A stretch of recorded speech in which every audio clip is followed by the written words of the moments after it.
안녕하세요. 오늘 여러분과 함께 조금 다른 시각으로 우리 자신을 한번 들여다볼까 합니다. 주제는 바로 알렉산더 테크닉인데요. 19세기 말에 FM 알렉산더라는 배우가 있었어요. 이분이 자신의 목소리 문제를 해결하려고 연구하다가 발견하고 또 체계화한 기법입니다. 이게 단순히 자세 교정법 이런 거라기보다는요. 우리 몸과 마음을 통합적으로 사용하는 법을 다시 배우는 일종의 심신 재교육 기법이라고 할 수 있겠습니다. 저희가 오늘 참고한 자료는 알렉산더 테크닉, 멈춤과 습관의 스토리텔링 여기서 좀 가져왔는데요. 아마 알렉산더 테크닉, 기본적인 개념, 예를 들면 습관이라든가 멈춤 같은 단어는 들어보셨을 수도 있을 것 같아요. 근데 오늘 저희 목표는 여기서 한 걸음 더 나아가서요. 이 테크닉이 우리가 잘 인식하지 못하는 그런 비효율적인 습관들 있잖아요. 그런 걸 어떻게 알아차리게 하고 특히 그 핵심 원리인 멈춤, 영어로는 인히비션이라고 하죠. 이 멈춤을 통해서 몸과 마음이 원래 가지고 있던 그 자연스러운 조화와 효율성을 어떻게 되찾도록 돕는지 그 과정과 의미를 좀 더 깊이 있게 파헤쳐 보는 겁니다. 사실 우리 모두 무의식적인 습관 하나쯤은 다 가지고 있잖아요. 그쵸? 스마트폰 볼 때 막 거북이처럼 목 쭉 빼는 자세라던가 아니면 긴장하면 어깨가 막 귀에 붙을 듯이 이렇게 솟아오르는 모습 같은 거요. 자료에서도 이런 예시들을 언급하는데 흥미로운 점은 이런 사소해 보이는 습관들이 단순히 보기 안 좋은 자세 이걸 넘어서요. 우리 몸 전체의 균형, 심지어는 우리가 생각하고 느끼는 방식에까지 영향을 미치는 상당히 복잡한 시스템의 일부다. 이렇게 강조를 하더라고요. 이 부분을 좀 더 파헤쳐 볼까요? 네, 바로 그 지점이 알렉산더 테크닉의 출발선이라고 할 수 있습니다. 우리가 흔히 나쁜 습관이라고 인지하는 것들, 아니면 인지조차 못하고 있는 수많은 사소한 반응들 있잖아요. 그런 것들이 사실은 몸과 마음이 통합적으로 작용하는 방식, 그러니까 자기 사용, use of the self의 문제와 연결된다는 거죠. 자료에서 예를 든 것처럼 스마트폰 자세나 긴장할 때 어깨 으쓱이는 거, 이런 게 단순히 그 부분만의 문제는 아니라는 거예요. 예를 들어 목을 앞으로 쭉 빼면 등 위쪽 근육은 과도하게 늘어나고 또 가슴 근육은 짧아지고요. 이러면 호흡에도 당연히 영향을 미치고 또 이런 신체적인 긴장은 심리적인 불안감하고도 서로 영향을 주고받을 수 있거든요. 알렉산더는 바로 이런 전체적인 반응 패턴을 관찰하면서 특정 문제를 해결하려고 그 문제에만 너무 집중하는 게 오히려 전체적인 불균형을 더 심하게 만들 수 있겠다. 이걸 발견한 거죠. 그렇군요. 그러니까 목이 아프다고 해서 목 운동만 막 하는 그런 접근이 아니라 그 목 통증을 유발하는 몸 전체의 사용 패턴. 그러니까 그 근본적인 습관 자체를 들여다봐야 한다. 이런 말씀이시네요. 와, 이거 정말 중요한 지적인 것 같습니다. 그럼 여기서 알렉산더 테크닉의 핵심 개념인 멈춤, 즉 인히비션이 등장하는 거겠죠? 네, 정확합니다. 멈춤은 정말 알렉산더 테크닉의 심장이라고 할 수 있어요. 어떤 자극, 예를 들어서 일어나야겠다, 이런 생각이나 스마트폰 봐야지 하는 충동이 딱 들었을 때요. 늘 하던 방식대로 그냥 즉각적이고 자동적으로 반응하는 대신에 의식적으로 그 반응을 잠시 보류하는 능력, 이거를 의미합니다. 이게 단순히 행동을 멈추는 그런 소극적인 행위가 아니고요. 굉장히 적극적인 하지 않음, 넌두잉의 선택인 거죠. 창시자인 FM 알렉산더가 남긴 유명한 말이 있잖아요. 잘못된 것을 그만두면 올바른 것은 저절로 이루어진다. Stop doing the wrong thing and the right thing will do itself. 이 말이 처음에는 좀 이상하게 들릴 수도 있어요. 보통 우리는 좋은 자세 취해야지, 이렇게 해야 해 하면서 무언가를 하려고 애쓰잖아요. 그렇죠. 뭔가 더 하려고 하죠. 네. 근데 알렉산더는 정반대의 접근법을 제시하는 겁니다.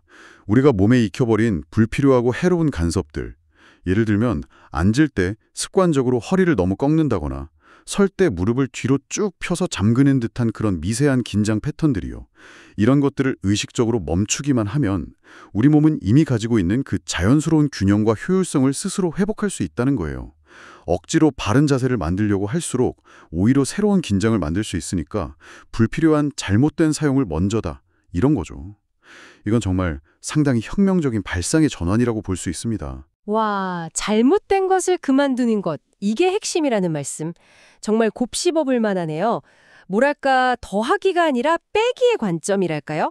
근데 이 멈춤을 효과적으로 하려면 내가 뭘 잘못하고 있는지 먼저 알아야 할 텐데.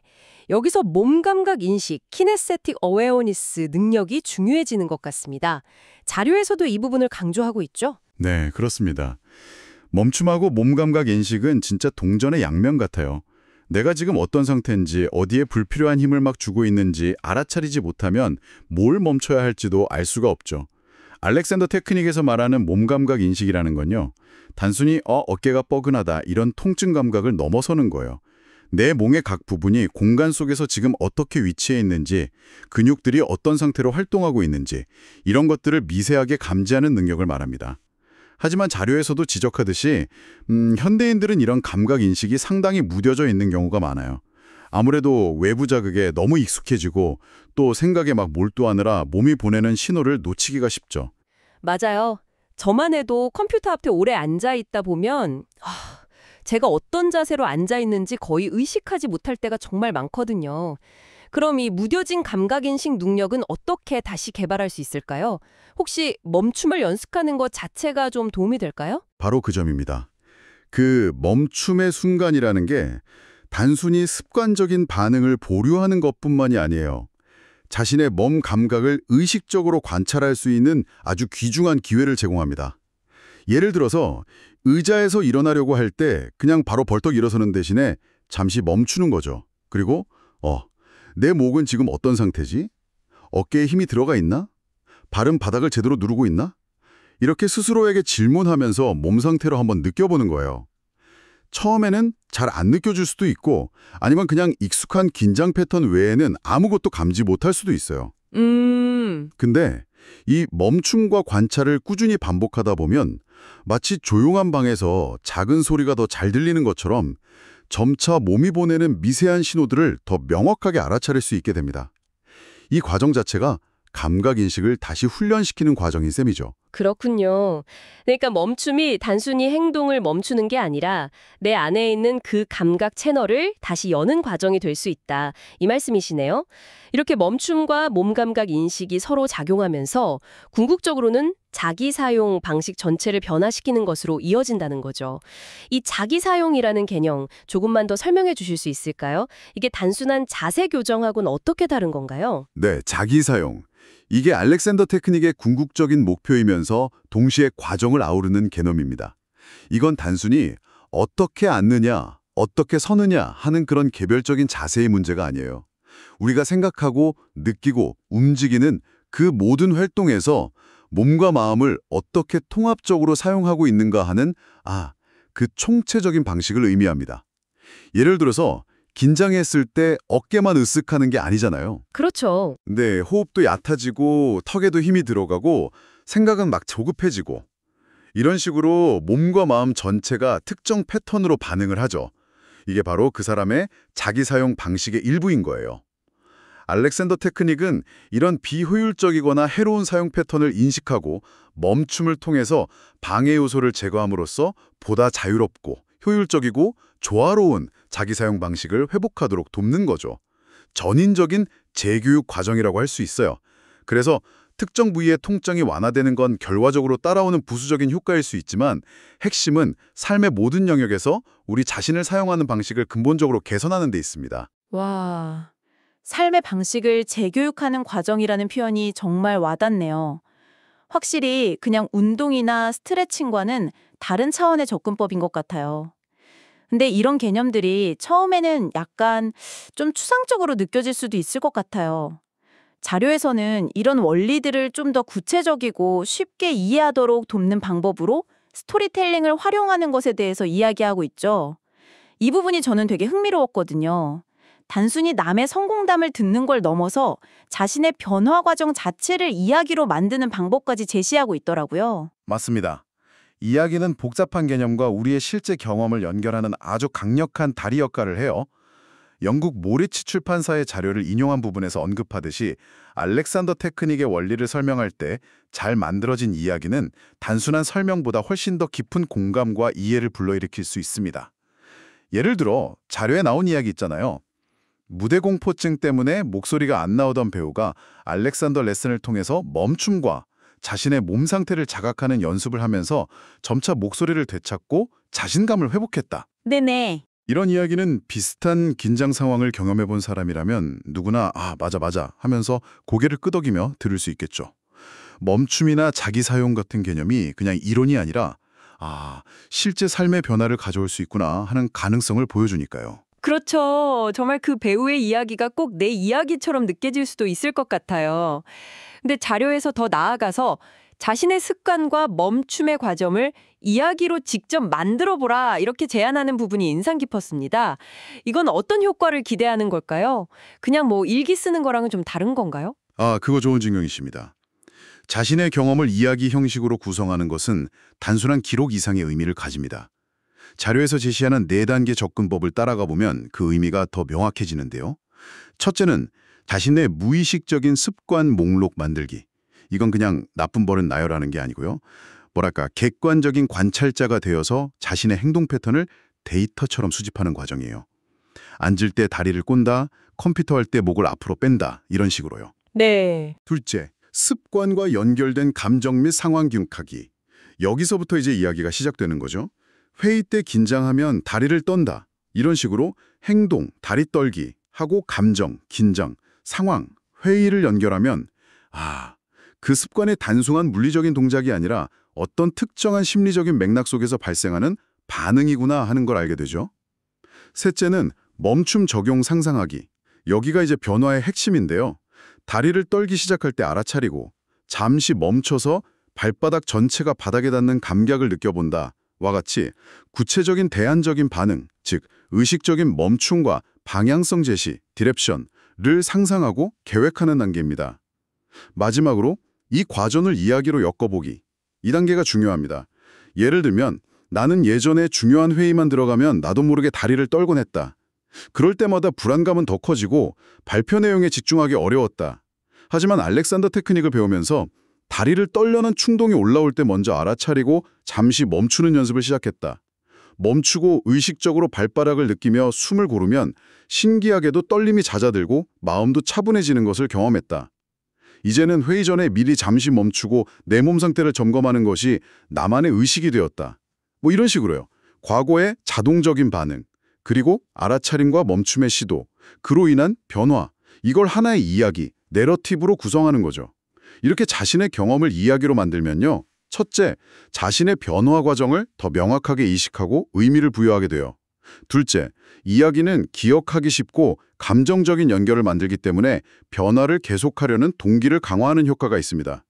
그리고 셋째, 이야기 속에서 자신은 더 이상 습관에 그냥 휘둘리는 수동적인 존재가 아니에요. 알아차리고 선택하고 변화를 만들어가는 능동적인 주인공이 되는 거죠. 한 도구로서 스토리텔링이 작용하는 방식이라고 할 수 있습니다. 와, 정말 그렇네요. 내 습관과의 씨름 과정을 마치 한 편의 성상 스토리처럼 만들어 보는 거군요. 단순히 다리 떨지 말아야지 하고 결심하는 것보다 훨씬 더 강력한 동기부여가 될 것 같습니다. 이 스토리텔링 기법이 알렉산더 테크닉의 그 재교육 과정을 개인적인 차원에서 더 깊고 의미 있게 만들어주는 아주 훌륭한 도구라는 생각이 드네요. 네, 오늘 FM 알렉산더가 창시한 심신 재교육 기법, 알렉산더 테크닉에 대해서 깊이 있는 대화를 나눠봤습니다. 핵심은 결국 우리가 무의식적으로 반복하면서 몸과 마음의 자연스러운 조화를 방해하는 습관적인 자기 사용 패턴, 이것을 먼저 섬세하게 알아차리고 그리고 자동적인 반응 대신에 의식적인 멈춤을 선택함으로써 우리 안에 이미 존재하는 그 효율성과 균형을 되찾도록 돕는 과정이다. 이런 점이었던 것 같습니다. 그리고 이 여정에서 스토리텔링은 자신의 경험을 이해하고 변화를 이끌어가는 강력하고 또 창의적인 도구가 될 수 있다는 것도 확인했고요. 전체적으로 보면 알렉산더 테크닉은 우리 자신, 즉 몸과 마음이라는 이 놀라운 통합 시스템을 어떻게 하면 더 의식적이고 지혜롭게 사용할 것인가? 이걸 다시 배우는 여정이라고 요약할 수 있겠습니다. 맞습니다. 오늘 주로 몸의 움직임이나 자세 습관에 초점을 맞춰서 이야기했지만 이 멈춤과 알아차림이라는 원리는 비단 몸에만 국한되는 건 아닐 거라는 생각이 들어요. 마지막으로 이런 질문을 한번 던져보고 싶습니다. 끊임없이 정보가 쏟아지고 즉각적인 반응을 요구하는 이 현대 사회에서 우리는 얼마나 자주 생각이나 감정의 습관적인 패턴에 자동적으로 반응하고 있을까요? 예를 들면 뭐 특정 뉴스 헤드라인을 보고 반사적으로 분노한다거나 비판적인 피드백을 들었을 때 즉각적으로 방어적인 태도를 취하는 것처럼요. 아, 그렇죠. 많죠. 네. 혹시 몸의 긴장을 알아차리고 멈추듯이 내 안에서 일어나는 특정한 생각의 흐름이나 감정적인 반응 패턴을 잠시 멈춰서 거리를 두고 관찰해 볼 수는 없을까요? 어쩌면 그런 생각의 멈춤, 감정 반응의 멈춤 속에서 우리는 예상치 못한 새로운 관점이나 내면의 평화를 발견할 수 있지 않을까요? 뭐랄까, 몸의 재교육을 넘어서 마음 사용의 재교육 가능성에 대한 질문입니다. 네, 정말 흥미로우면서도 우리 일상에서 한번 실천해 볼 만한 그런 질문인 것 같습니다.